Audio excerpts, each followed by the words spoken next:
What's up, guys? It's your host, Chris Wright. This is the Real Estate Happy Hour. I am solo today. I don't have a guest. Let me tell you how this guest thing works.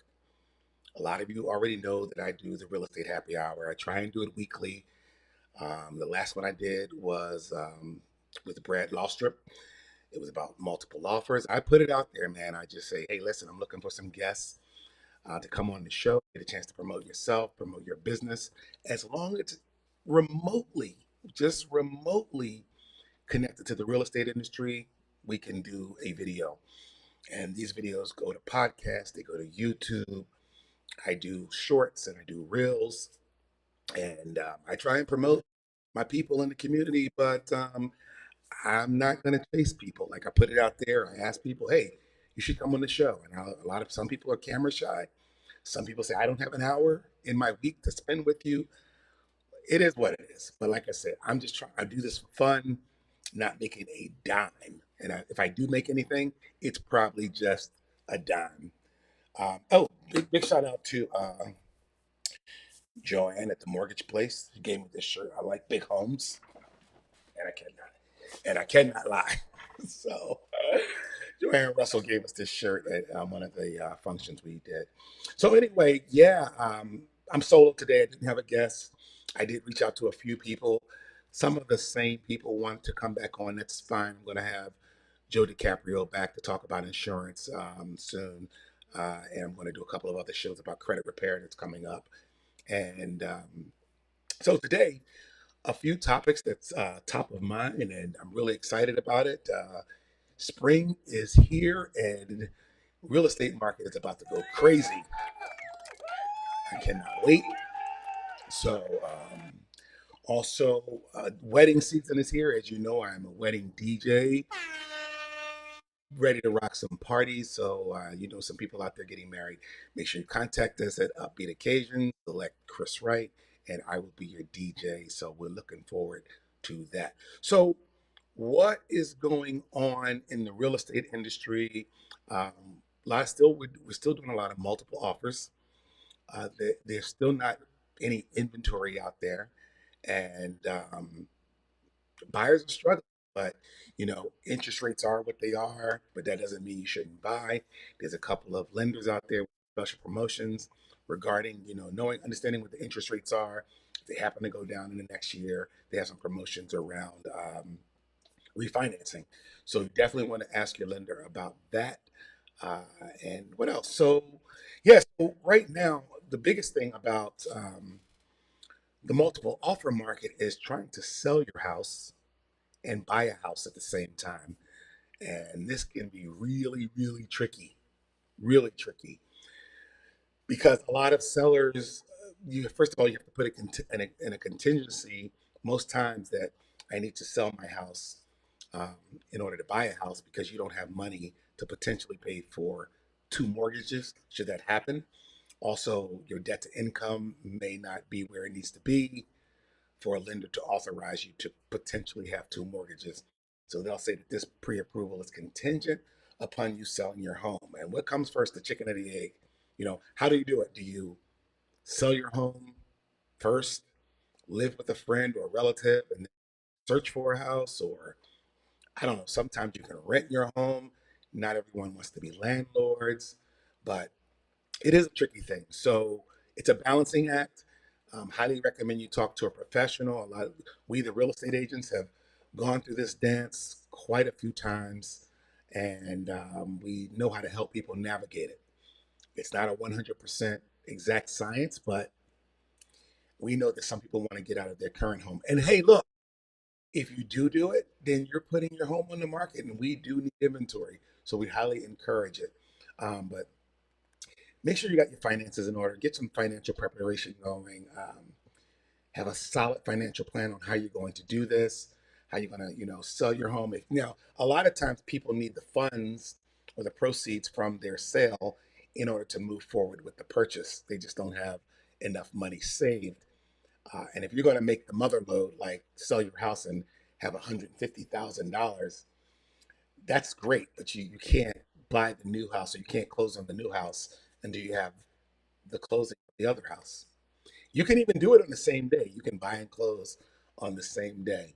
It's tricky, but we have good attorneys out there that figure it out and really good vendors in place to help you navigate that as well as the real estate agent. But you got to understand all the costs that's going to be involved, including the down payment, closing costs, your moving expenses. Don't forget that. Um, and just maybe potential interim housing costs. I need you to know that that closing date is just a target date. Things happen where it doesn't line up and we're not able to close on your sale and your purchase at the same time. So there may be some lodging, putting stuff in pods or storage, living in a hotel. I know it gets dicey, and that's what people are scared of. That you also have to talk about the timing. Coordinating the sale and the purchase timeline with inspections and all that kind of stuff. Moving it along too fast or too slow. Um, Luckily, the last transaction I did, the the my buyer's credit and buying potential was so good. They were buying the new house with cash, so they didn't have to have a loan. So they were able to actually buy a house, not get too involved in the whole frenzy, had a very good offer package, cash offer, no house to sell, all that stuff, no contingencies pretty much, except for inspections. And then once they secured the home and got a closing date, then they put their house on the market. So they may have a little bit of overlap, but remember, when you close on your home, you may not have a payment or a mortgage payment for a month to 45 days. So you may not have an overlap in mortgages. So just make sure you definitely want to coordinate that and consider factors like market conditions that we're talking about. Um, we talked about closing dates, potential contingencies. What if the house you're buying, that person is also need to find a house. So sometimes it's like a daisy chain of events that it can affect everybody. And I've seen this affect three, four, five families all at once, the buying and the selling process, and everybody trying to do things on the same day. It can get dicey. What kind of contingencies are we talking about? Make sure you use your contingencies wisely. You don't want to throw too many contingencies in the factor because that could affect the closing date, not only for you, but for everyone. Potentially, there's also things like switching your lender in the middle of a transaction. We could start the process all over again, throwing the dates out, and then all of a sudden you got families waiting on you, and then families waiting on them, and then families waiting on them. But you do want to make sure that you have some sale contingencies in there to protect yourself um, if your current home doesn't sell in time, or you just don't want, like I said, you don't want to delay the whole process for multiple families. So that's also tricky. There's something called bridge financing. You might want to learn about that. What that allows you to do is that can take the contingency off the fact that you may have to sell your home in order to buy a home. So you can get like a bridge loan or some other financing option if you need to close on your new home before selling your current one. So this can definitely help avoid like timing gaps and things like that. It's, yeah, these things exist. Make sure you have realistic expectations, knowing that everything involved is a target date. Make sure you have, plan B's involved, plan C's involved. What happens if A doesn't happen? What's going to happen with B? Um, Things like that. So just be prepared for delays or unexpected challenges. Real estate transactions, they can be predictable and like the weather. So just make sure it's important to have, a flexible backup plan in place. I've seen people tell me, what do you mean? I've already, lined up the moving truck. It's coming Thursday at 8. And I'm like, hey, I'm sorry, we're not closing Thursday at 8. That's not just going to happen. Of course, I do it with more grace and sensitivity than that because I'm a DJ and I know how to um, communicate and talk to married couples. So I learned that. Anyway, so communication, stay in close communication with your real estate agent, your lender, everybody involved. Don't disappear. Don't go on vacation and think when I come back I'm going to be ready to close. Just make sure that if they're not reaching out to you, that you're reaching out to them. Text message, email, whatever you need to do. Um, so clear and consistent communication is key, and you can help prevent these misunderstandings, and everybody can be on track. Would be really good to know 2 or 3 weeks out that you're not going to close on the date that you anticipated, so you can start making those contingency plans, the backup plans. And like I said, make sure you have professional guidance. Don't try and figure it out on your own. Don't YouTube it. Don't Google it. Call the professionals that you're working with, and most likely, we'll be able to navigate you through the process. And the calmer you are, the calmer we are. Make sure you're going to stay organized throughout this whole process. Keep all your paperwork and documentation, related to both transactions. Remember, you're doing a sell and you're doing a buy. So make sure you got these in separate piles. You know who's who, who's the people involved. You should have one real estate on both agent on both sides. Just one. I want to help you sell your home and help you buy your home. All right. Don't be having one real estate agent on one side and one real estate agent on the other side. Unless, of course, you're relocating and you're from out of state. I'll give you some grace on that. But this will help you, stay on top of deadlines and things like that. What else? Emotional preparedness, just to make sure that there's a lot of ups and downs with this. It's scary, especially when you got kids and dogs and schools to navigate, transferring schools and all that stuff. Keep the emotions in check. A lot can come with buying and selling at the same time. So, and it can be a very, very stressful process. But don't be afraid to do it. I'm just letting you know it can be stressful because, ladies and gentlemen, we really, really, really need the inventory. But let's stay focused on your goals, and we'll help you navigate this successfully. And then, once it's done, we're going to celebrate. Both transactions are complete. It's time to take a break, take a day off, buy a couple of bottles of wine, and and moving into your new home can be very, very exciting, especially if you've been in your old house for a long period of time. It's definitely a milestone. Don't get into your new home and just go back to work. You've been successful. You did a really, really hard thing. And like I said, we want to make sure we get those emotions in check. All right. What next topic today? I want to talk about septic systems. So I had a situation about a week or so ago. This only seems to happen when I have guests over because we know how to maintain our septic system. We know not to throw certain things into the toilet.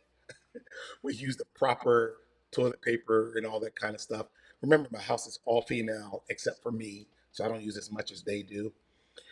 But maintaining a septic system, and I don't want to scare people away from septic systems because we live around a lot of rural communities, and usually public sewer and public water are in some of the more heavily populated municipalities. But where I live, there are a lot of septic systems. If you go more rural, some of our counties, Fulton, Montgomery County, very rural, in parts of Saratoga County, very rural, and septic systems are installed. So I have met people when they sit down for the buyer's consultation, first thing they say is, we don't want a septic system. And I'm like, you know what? Then you're going to limit yourself to very few properties, you know? So don't be afraid of septic systems. Well, I live in a house with a septic system. So every now and then I know something's wrong with my septic systems. I called Sarah at Ace Home Inspections. I'm giving them a shout out. They also have a septic company. I'm not sure of the name of it. So Sarah, if you know the name of it, feel free to comment on here.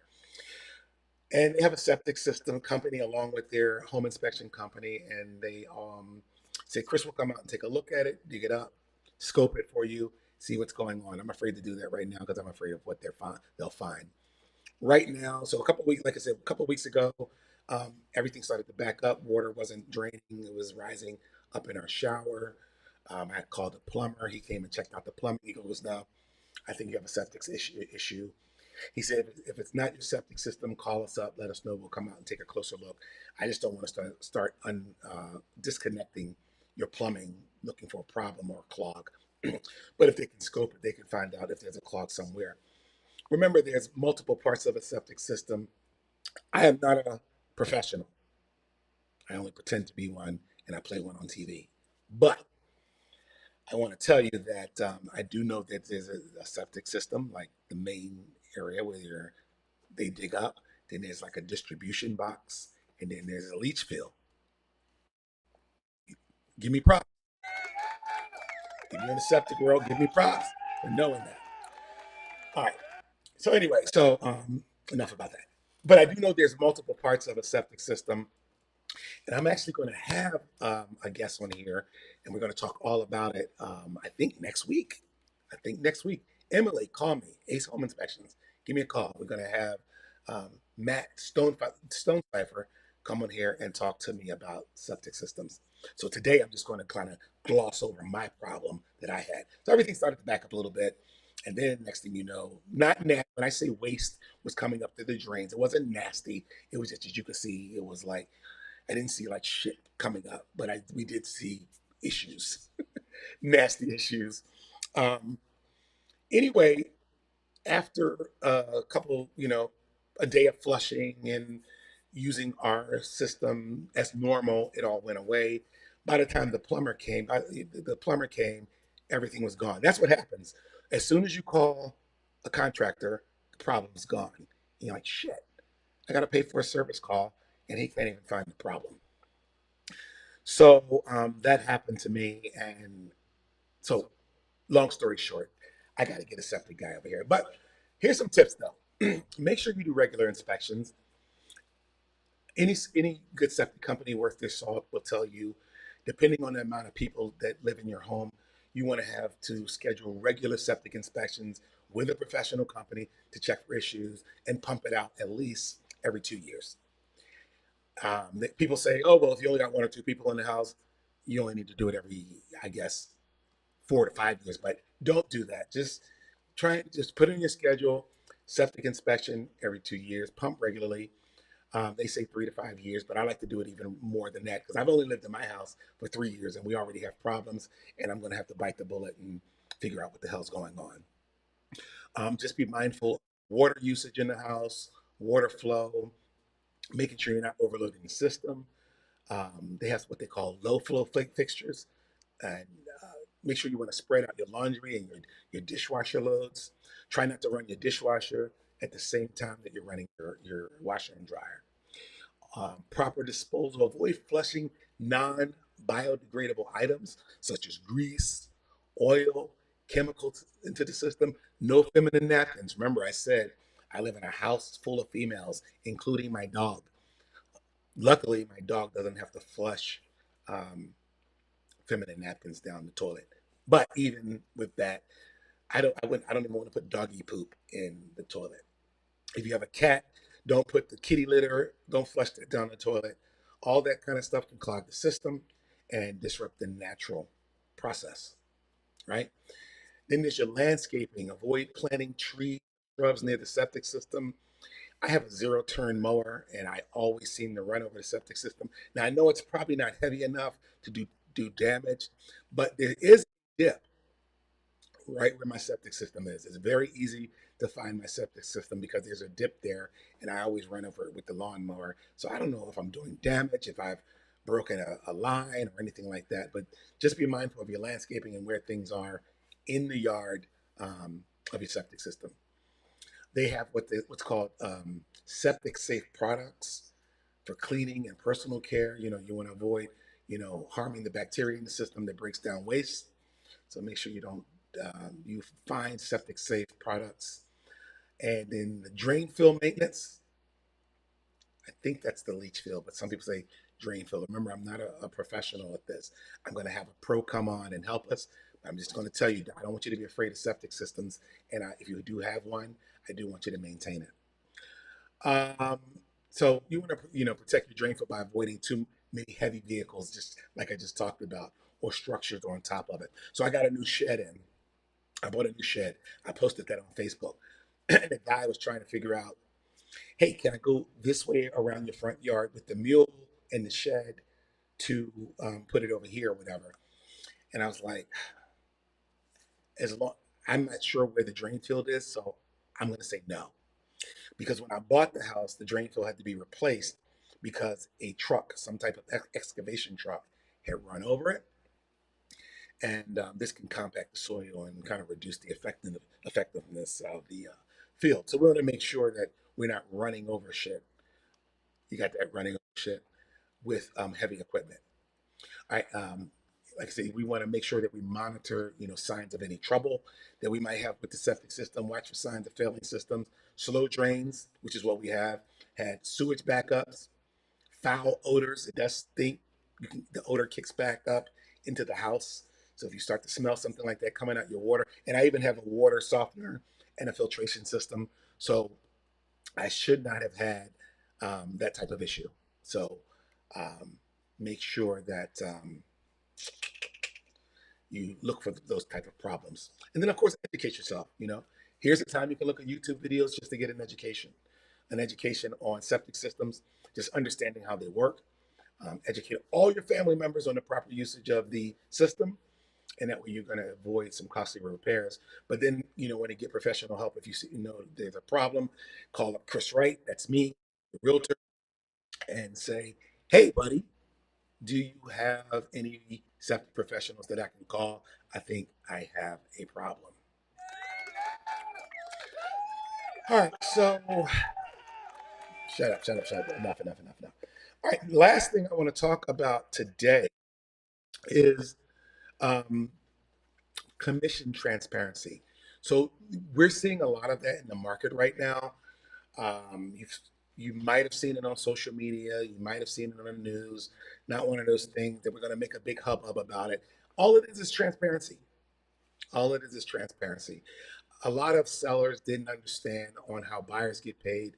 Buyers didn't even understand how they were paying the buyer's agent.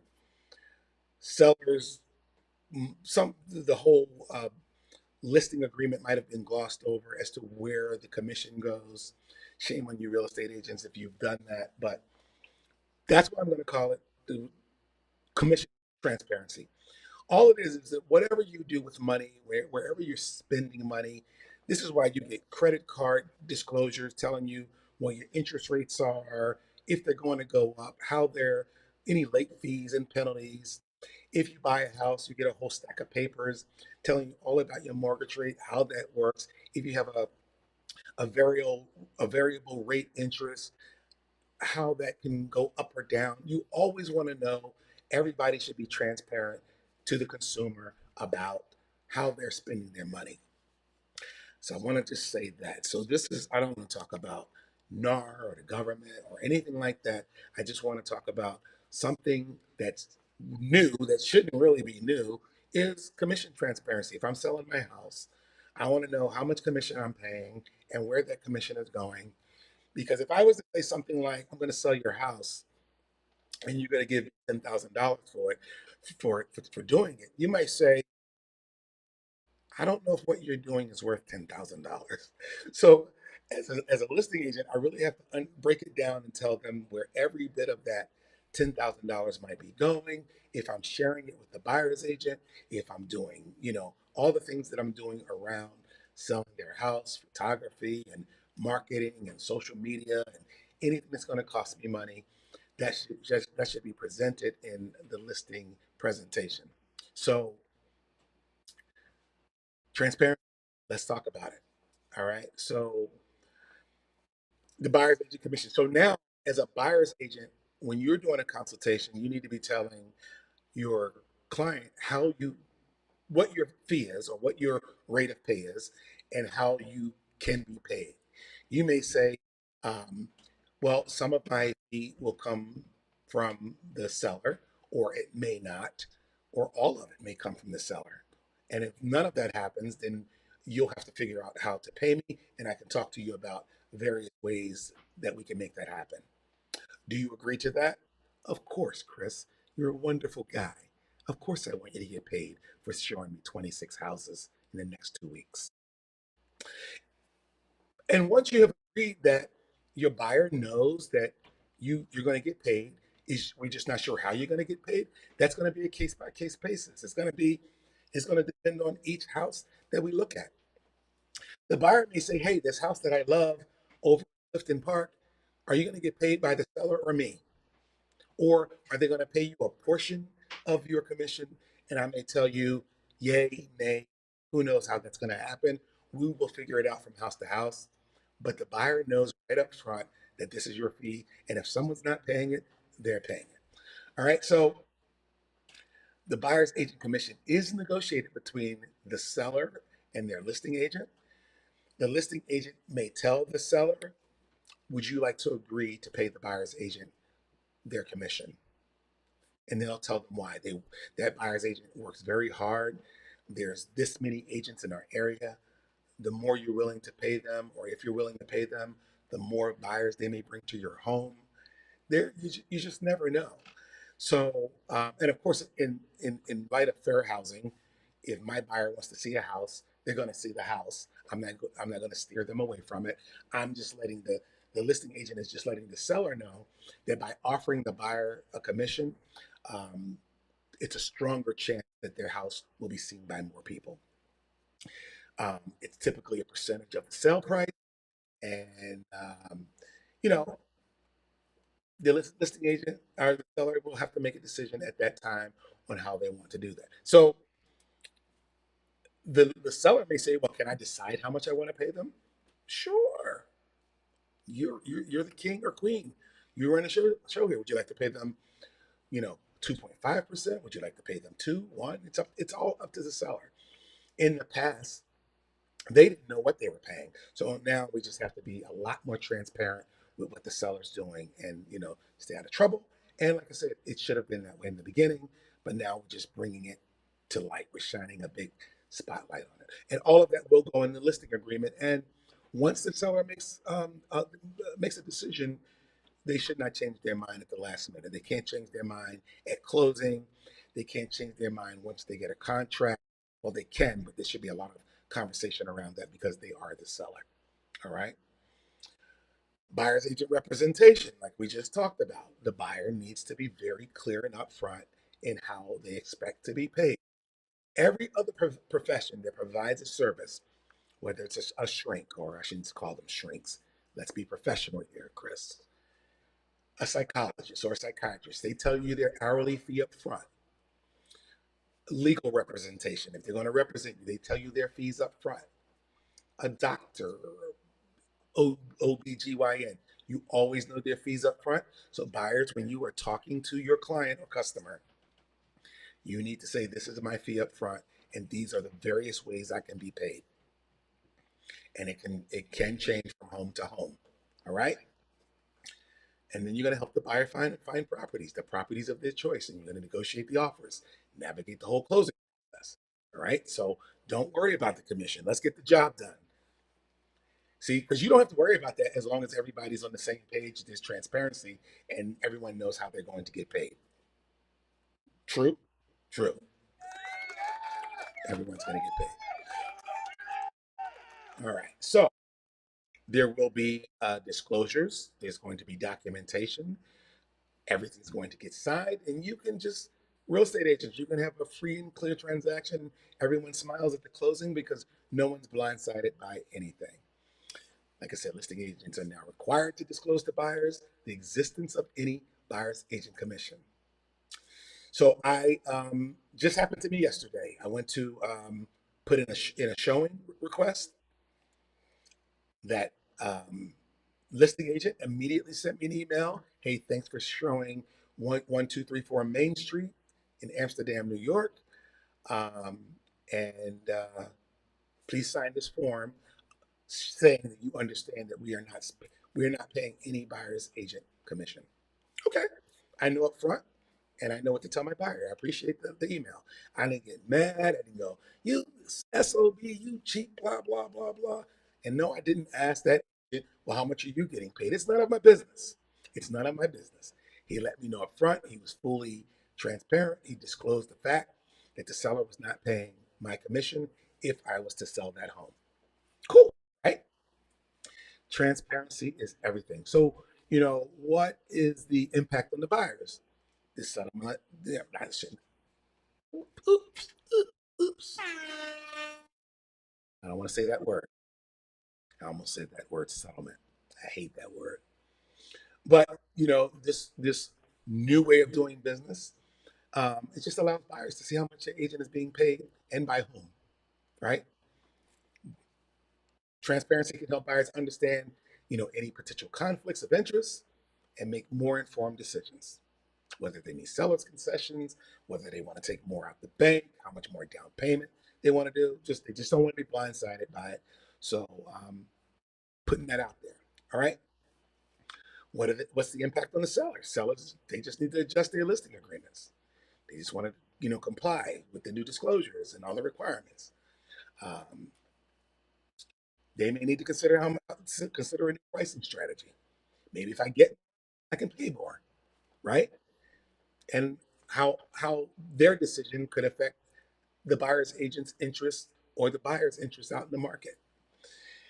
And so what's the market impact of this? Like, so there's experts out there that are going to believe that this increased transparency could lead to changes in how buyers agents are compensated. I don't think so. Not as long as you are a good agent and you know how to communicate with your client. People think it's going to affect the overall structure of the real estate commissions. Again, I'm not scared at all. I just keep it moving, man. I keep it going, and I just learn how to be a better agent. Be a better agent. There are some legal implications out there. It could be. As of July 1st, we'll know, or the first week in July. I don't want to go into the legal ramifications of this, so I'm not going to talk about it. But once we figure it all out, and figure out what the legalities are and what the legal implications are, I will talk more about that down the road. So as for now, I'm not going to. But I do want to talk about consultations. Have them. Real estate agents, my friends, my accomplices, my peers, let's not, the days of just meeting buyers at houses and showing them houses before ever having a conversation with them are over. You're going to get yourself in a bind.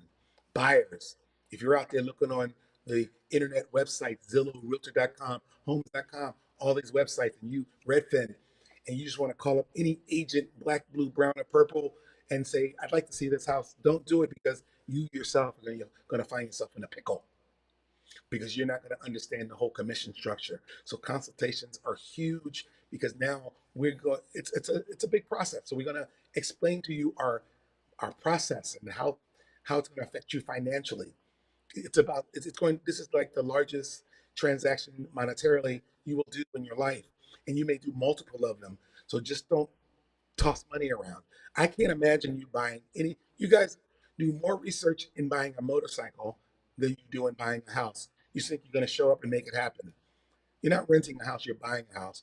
You are actually making a big transaction. So consultations are important. And a lot of times, agents, they try and reach out to you buyers and sellers and say, hey, can we sit down and meet and have a conversation? And you don't think you want to. You think, no, no, no, no, no, because you think you're going to be sold something. You're not going to be sold something. You're just going to be informed on the process and how it works. All right. So listen, I was just three quick topics I wanted to talk about today. If you guys have any questions whatsoever, please reach out to me, Chris Wright.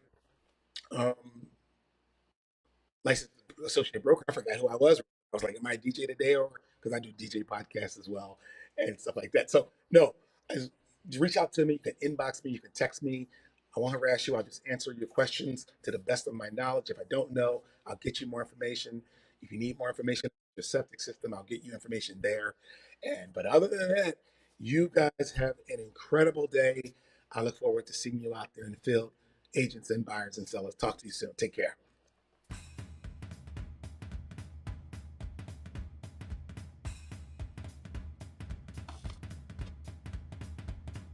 This is the Real Estate Happy Hour, and I'm your host, Chris Wright.